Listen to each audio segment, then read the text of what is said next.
ప్రతి సంవత్సరం పెద్దలకు తద్దినం పెడతా ఉంటారు కదా. అయితే ఈ కాలం పిల్లలు అసలు తద్దినం పెట్టడం అనేది అనవసరం అంటారు. అటువంటి వాళ్ళకి మన శాస్త్రం ఏం చెప్తుందో కొంచెం వివరించి చెప్తారండి. అమ్మ, ఇప్పుడు తద్దినము అంటే పితృదేవతలకి పెట్టేటటువంటిది.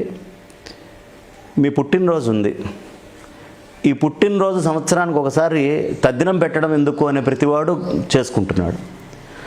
ఏ ఒక్కడు నా పుట్టినరోజు ఎందుకు చేసుకోవాలి, నేను నా పుట్టినరోజుతో అవసరం ఏమిటి, అరే పుట్టేసావు కదా ఓ సంవత్సరం క్రితమే, లేదా 50 ఏళ్ల క్రితమే, 30 ఏళ్ల క్రితమే, 25 ఏళ్ల క్రితమే, 20 ఏళ్ల క్రితమే, మరి మళ్ళీ పుట్టినరోజు ఎందుకు? దీంట్లో ఎవరికి అక్కర్ల సందేహం. ఎందుకంటే నేను పుట్టాను కాబట్టి నేను సెలబ్రేట్ చేసుకోవాలి అని. పిచ్చివాడ, నువ్వు పుట్టడానికి కారణమైనటువంటి నీ తండ్రి ఈ శరీరాన్ని వదిలిపెట్టాడు. వదిలిపెట్టినటువంటి తండ్రి ఈ శరీరాన్నే వదిలిపెట్టాడు, కానీ తన యొక్క అస్తిత్వమైన జీవస్థితి ఉండనే ఉంది ఆయనకి. మళ్ళీ ఆ జీవమే అంతా సంచారం చేసి ఇంకొక రూపాన్ని తీసుకుంటుంది. ఈ మధ్యకాలంలో జరిగేటటువంటి విషయం ఏదైతే ఉంటుందో ఆ జీవికి ఆహారం ఎవరు పెట్టాలి? నిన్నటిదాకా అన్ని సకాలంలో అన్నీ అయినాయి కదా. అయితే ఇవాళ మనకి ఇంత అడ్వాన్స్డ్ సైంటిఫిక్ టెక్నాలజీ వచ్చింది, కానీ ఏనాడో మన ఋషులు చెప్పారు, చంద్రమండలంలో వయస్సు వేరు, కుజుడి దగ్గర వేరు, బ్రహ్మలోకంలో వయస్సు వేరు. ఎందుకంటే మనకి భాగవతము వీళ్ళందరూ థియరీస్ చెప్పకముందే, ఈ ఎక్స్పాన్షన్ ఆఫ్ యూనివర్స్ థియరీస్ ఇవేవి లేకముందే, ఎక్స్పాన్షన్ ఆఫ్ లైట్ థియరీస్ లేకముందే భాగవతంలో కృష్ణ పరమాత్మ ఆయన యొక్క సహచరులైనటువంటి గోపబాలులతోటి ఆడుకుంటూ ఉన్నప్పుడు అసలు ఈయన నిజమైనటువంటి పరమాత్మేనా అని అనుమానం కలిగిన బ్రహ్మదేవుడు అక్కడున్నటువంటి గోవుల్ని, అక్కడున్నటువంటి ఈ పిల్లల్ని అందరినీ కూడా తీసుకొని బ్రహ్మలోకానికి వెళ్ళిపోయాడు. బ్రహ్మలోకానికి వెళ్ళేటప్పటికి ఈ విషయం తెలిసిన కృష్ణ పరమాత్మ అచ్చం అలాంటి పిల్లల్నే మళ్ళీ సృష్టి చేశాడు, అలాంటి గోవుల్నే మళ్ళీ సృష్టి చేశాడు. బ్రహ్మదేవుడు ఒక్క క్షణం ఇట్లా కన్ను కొట్టి తీసేటప్పటికి 1 సంవత్సరం అయిపోయిందట భూలోకంలో. మరి ఇది ఎవరు చెప్పారు? అక్కడ కాలానికి ఇక్కడ కాలానికి తేడా ఉంటుందని.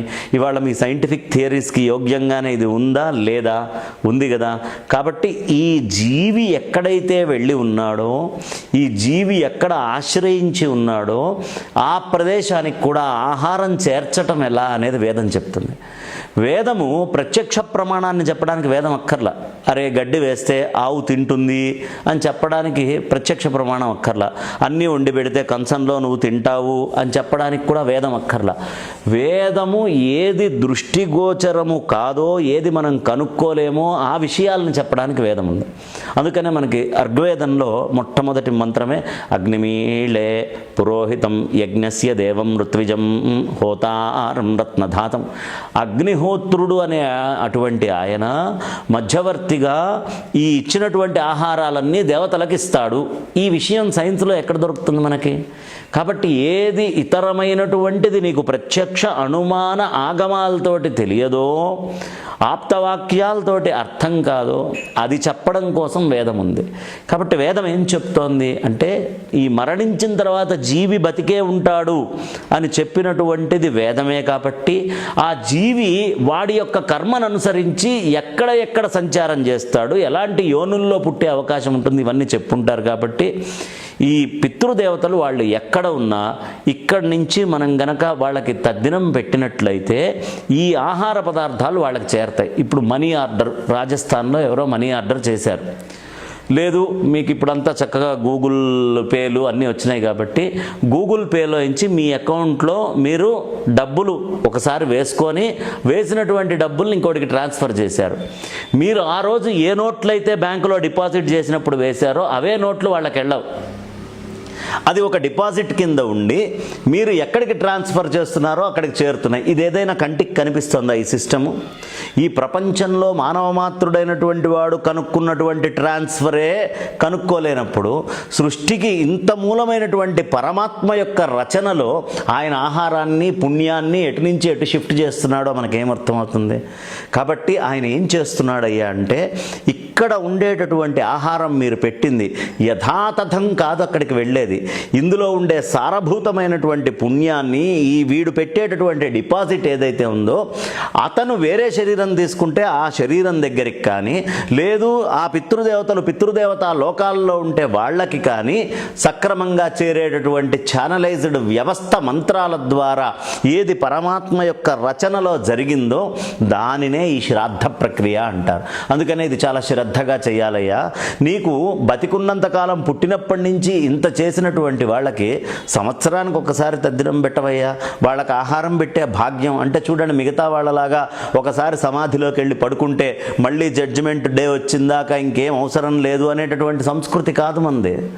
ఈ పుట్టినటువంటి వాడు అవశ్యం అనుభోక్తవ్యం కృతం కర్మ శుభాశుభం, వాడు చేసుకున్నటువంటి పుణ్యాలని అనుభవించి వాడు తీసుకొని వెళ్ళి మళ్ళీ దానికి యోగ్యమైన శరీరంలోకి వెళ్తున్నాడు. కాబట్టి అలాంటి ఉత్తమమైనటువంటి ఆ అర్చన ఏదైతే ఉందో నీ కోసం తన ఈ జీవితంలో తను పాపాలు చేసి ఉండొచ్చు, పుణ్యాలు చేసి ఉండొచ్చు. ఇవన్నీ ఎందుకు చేశాడు? సంతానం బాగా ఉండాలి అని చేశాడు. ఈ సంతానం బాధ్యత ఏమిటి? మా నాన్న ఇప్పుడు ఏ రూపంలో ఉన్నా ఆయనకి ఇవన్నీ అందుగాక అని శ్రద్ధగా చేసేటటువంటి దాన్ని శ్రాద్ధము అంటారు. బతికున్నప్పుడు ఏదైనా ఉంటే మనం ఖర్చు పెడుతున్నామా? మన తండ్రి మనకు ఖర్చు పెట్టాడా? అలాంటి తండ్రి ఇప్పుడు లేడు అని బాధపడుతూ ఉండే కంటే ఈ రోజున మా ఇంటికి వస్తాడు అనేది ఎంత బాగుందండి. ముందు అసలు నా తండ్రి నా ఇంటికి వస్తాడు ఏదో ఒక రూపంలో, ఆ మాట చాలదా అండి? మన పుట్టినరోజుల విషయంలో మనం ఎలా అడగట్లేదో పెద్దల యొక్క ఆబ్దీకం విషయంలో కూడా అలా అడగకూడదు. కారణం ఏమిటయ్యా అంటే, నువ్వు పుట్టినప్పుడు గ్రహాలన్నీ ఎక్కడ ఉన్నాయో, ఏ ప్రాంతంలో ఎలా సంచరిస్తూ ఉన్నాయో, ముఖ్యంగా భూమి, ఆకాశము, చంద్రుడు, ఇవన్నీ కూడా ఈ సెలెస్టియల్ బాడీస్ అన్నీ కూడా ఏ ప్రదేశాల్లో ఉన్నాయో ఖచ్చితంగా సంవత్సరమై నీ పుట్టినరోజు నాటికి ఇవి మళ్ళీ అదే పొజిషన్లో ఉంటాయి. 365 డేస్ ఏదైతే వీళ్ళు చెప్తున్నారో ఈ 365 డేస్లోనే మన యొక్క సంవత్సరాలను తీసుకొని ఇదిగో ఈ నక్షత్రాల యొక్క గణనం మధ్యలో నీకు సూర్యుడు ఉన్నప్పుడు, ఈ నక్షత్రాల యొక్క మూలంలో ఇక్కడ బృహస్పతి ఉన్నప్పుడు నువ్వు పుట్టావురా అని మనకి ఏదైతే చెప్తున్నారో అలాంటి ఘటన మళ్ళీ సంవత్సరంలో మనకు వస్తుంది. ఇది మన యొక్క వైదిక పంచాంగం తప్ప ఈ ప్రపంచంలో ఇంత సైంటిఫిక్గా చెప్పినటువంటిది ఇంకొకటి లేదు. కాబట్టి అలాంటి ఘటన జరిగేటటువంటి సమయంలో నీ పుట్టినరోజు చేసుకో. మీ నాన్న పోయినప్పుడు ఎలాంటి గ్రహస్థితి ఉందో ఈ భూమి మీద అలాంటి స్థితే ఇదిగోనయ్యా నువ్వు తద్దినం పెట్టాల్సినటువంటి రోజు కూడా ఉంది. కాబట్టి ఆ రోజున కూడా మళ్ళీ నీ తండ్రిని ఒకసారి స్మరించుకో. ఆయన మృత్యువు అంటే 100 ఏళ్ళు బతకాల్సినటువంటి వాడు వివాహం చేసుకొని మిమ్మల్ని పోషించడానికి మీకోసం జీవితాన్ని గడపడం వల్ల ఈ పితృదేవతల యొక్క ఆయుష్ కొంత క్షీణిస్తోంది. మీ వల్ల కూడా వాళ్ళ ఆయుష్ తగ్గుతోంది. మరి దానికి రుణం ఎలా తీర్చుకోవాలి? కాబట్టి వాళ్ళ ఆయుష్ తీరడంలో, తొందరగా వాళ్ళు గతించడంలో కారణాల్లో భాగమైన వాళ్ళం మనం. తల్లి జన్మనిచ్చినంతనే కొంత ఆయువు అనేది పట్టు తప్పుతుందిగా, తండ్రికి కూడా అలాగే తప్పుతుందండి. ఆ వీర్యము అనేటటువంటిది పోగొట్టుకున్నప్పుడు దీనికి కారణభూతులం మనము. కాబట్టి వాళ్ళ రుణం తీర్చుకోవాల్సిన అవసరం ఉంటుంది. అందుకని ఖచ్చితంగా మనం తద్దినము అనేటటువంటి ఒక రోజుని గుర్తు చేసుకోవాలి. తండ్రి అనేటటువంటి వాడు ఏదో ఒక రూపంలో మన ఇంటికి వస్తున్నాడు అని ఆయన తలుచుకోవాలి. ఆ పితృదేవతలే మనకు ఉండేటటువంటి ధనానికి కానీ అన్నిటికీ మూలం, సంతానాన్ని ఇవ్వాలన్నా ధనాన్ని ఇవ్వాలన్నా ఈ వీటన్నిటికీ మూలం పితృదేవతలే అని ధర్మశాస్త్రం చెప్తోంది. కాబట్టి మనమందరం సనాతన వైదిక ధర్మాన్ని నమ్ముతున్నటువంటి వాళ్ళం. కాబట్టి ప్రపంచంలో ఇవాళ మనకున్నటువంటి ఈ ఆచార వ్యవహారాలు మిగతా అన్నిటినీ సాధ్యమైనంత మటుకు దర్శించి చాలా ఆనందంగా పొగుడుతున్నారు. కాబట్టి మనకి సంబంధించి మన పూర్వీకులు చెప్పినటువంటి మహత్తరమైన ద్రవ్యాలని పేటెంట్ల రూపంలో తీసుకొని కోటాను కోట్లు వాళ్ళు సంపాదిస్తున్నారు. కాబట్టి అలాంటి వైదిక ధర్మంలో పుట్టిన మనము ఈ విధమైనది ఆచరించు అని ఋషి చెప్పినప్పుడు నిర్ద్వంద్వంగా ఇంకొక ఆలోచన చేయకుండా వాళ్ళని తలుచుకొని ఆచరించటము అనేది మంగళప్రదము, పుణ్యప్రదము. కాబట్టి అలాంటి పుణ్యప్రదమైనటువంటి కార్యక్రమాలని మనం ఆచరించడం కోసమే ఈ తద్దినము అనేటటువంటిది మనం చేసుకుంటూ ఉంటాం. చాలా